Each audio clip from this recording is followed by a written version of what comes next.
आदरणीय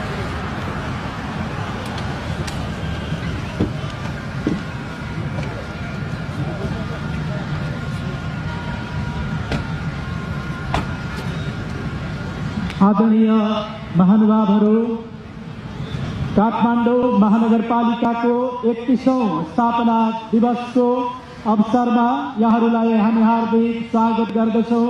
आजको यस कार्यक्रमको 31औं स्थापना दिवसको अध्यक्षता काठमाडौँ महानगरपालिकाका श्रद्धेय प्रमुख बालेन्द्र शाहज्यूको अध्यक्षतामा सम्पन्न हुनेछ।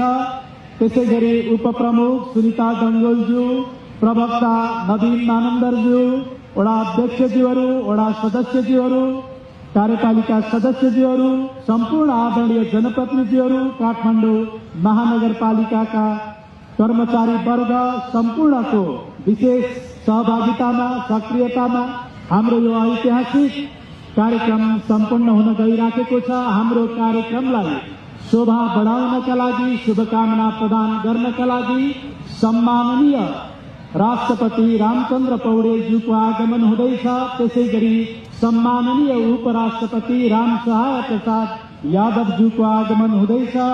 त्यसैगरी सम्माननीय प्रधान न्यायाधीश प्रकाशमान सिंह राउतज्यूको आगमन भइसकेको छ। त्यसैगरी सम्माननीय प्रतिनिधि सभा सभामुख देवराज घिमिरेज्यूको आगमन भइसकेको छ। सम्माननीय राष्ट्रिय सभा अध्यक्ष नारायण प्रसाद दाहालज्यूको आगमन भइसकेको छ। हाम्रो कार्यक्रमलाई यस 31औं स्थापना दिवसलाई भव्य, सभ्य र दिव्य बनाउन